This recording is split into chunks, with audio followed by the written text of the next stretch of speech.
Halo teman-teman, assalamualaikum warahmatullahi wabarakatuh. Di sini saya ingin membongkar suatu rahasia di dalam kehidupan yang kita jalani. Di mana dalam kehidupan ini itu ada suatu rahasia besar yang kita bisa manfaatkan untuk kemaslahatan diri kita. Baik itu untuk menuju kekayaan, kemakmuran, mencari jodoh, ataupun bisa berbuat yang lainnya, yang ini sangat besar energinya. Akan tetapi untuk mengolah energi tersebut kita harus berada di titik yang bisa mengendalikan energi tersebut.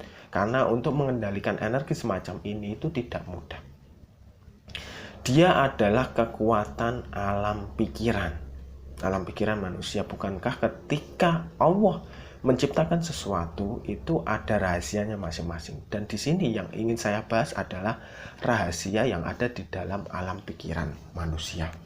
Di dalam alam pikiran manusia itu terdapat suatu gelombang. Yang gelombang itu bisa memancar kepada lingkungan sekitar.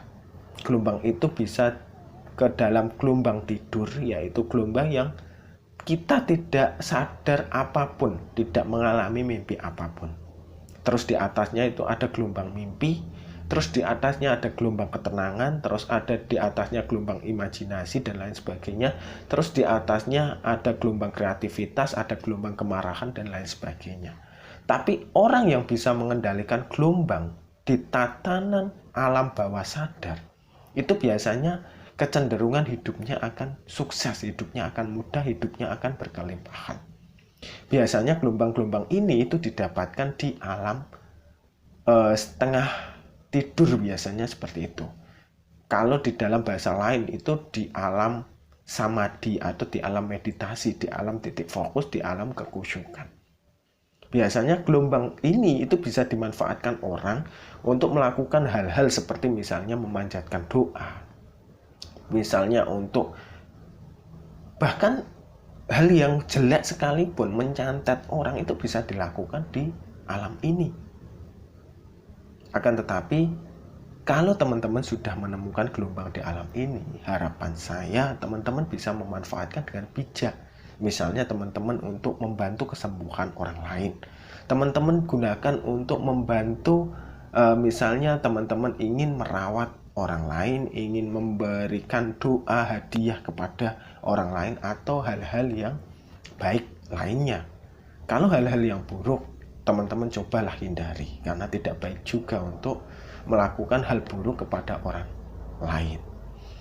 Nah, untuk mengendalikan gelombang ini, itu frekuensi-frekuensi ketika kita sudah mendapatkan, itu kita bisa mengaturnya. Misalnya kita menginginkan orang lain itu untuk sayang kepada kita, untuk mengasihi kita, maka kita cukup mengatur dengan cara seperti orang menghipnosis. Dia berpikir, dia harus cinta kepada saya, dia harus.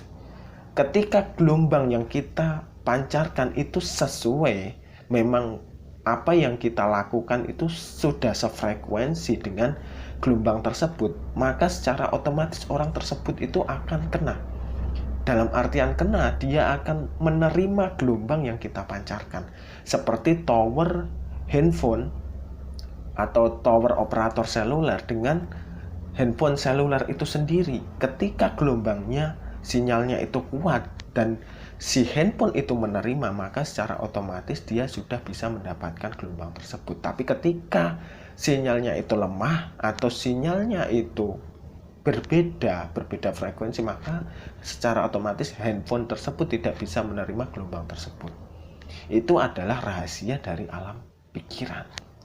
Makanya sering-sering berlatih, sering-sering mengusahakan untuk mendapatkan atau untuk melakukan sesuatu yang sesuai dengan gelombang tersebut. Cirinya apa? Cirinya nanti itu kita bisa melakukan suatu tes atau suatu pengujian dari hal-hal yang sudah kita lakukan tersebut. Nanti di video-video lain mungkin akan saya berikan gambaran sedikit demi sedikit. Akan tetapi di sini saya ingin menekankan bahwa teman-teman harus mencoba untuk mengolah rasa teman-teman, mengolah batin teman-teman untuk menjadi tenang, menjadi pemaaf, menjadi orang yang ridho, orang yang pasrah. Karena titik dari keheningan ini adalah titik kepasrahan, teman-teman. Ketika teman-teman pasrah, itu teman-teman itu berada di antara titik mau tidur dan titik berimajinasi. Dan titik di antara keduanya ini, itu titik biasanya ketika orang berdoa, itu frekuensinya mengena kepada Tuhan dan langsung didengar. Ini adalah titik gelombang dari energi otak kita. Nah, di bawahnya lagi, itu ada titik putus asa. Di mana titik putus asa dan titik pasrah itu sangat berbeda. Ketika titik putus asa, mereka itu putus asa, patah semangat, dan bilangnya itu, oke lah, saya serahkan semua kepada Tuhan. Kata seperti itu akan beda dengan kata misalnya, ya Allah, saya telah menjalankan apa yang sudah saya kerjakan semaksimal mungkin.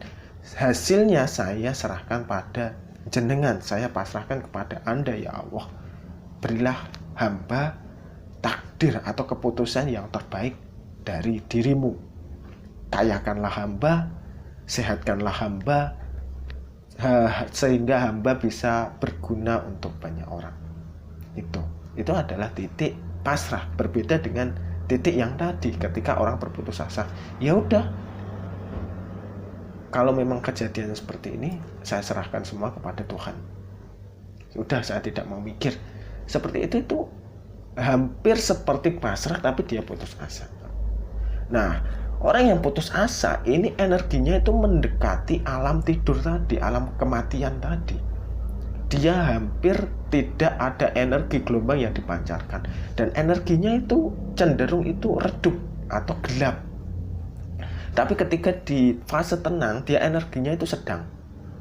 Sehingga orang itu lebih mudah untuk menangkap frekuensi, dan orang itu lebih mudah untuk menyenangi orang tersebut.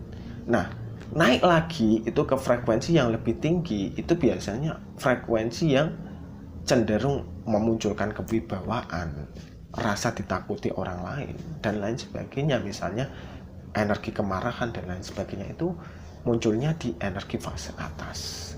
Tapi yang perlu teman-teman pelajari di sini adalah energi fase sedang, di mana kita ketika bisa memperoleh hal tersebut, maka saya pastikan apa yang teman-teman doakan, apa yang teman-teman inginkan itu semua bisa tercapai. Saya pastikan seperti itu.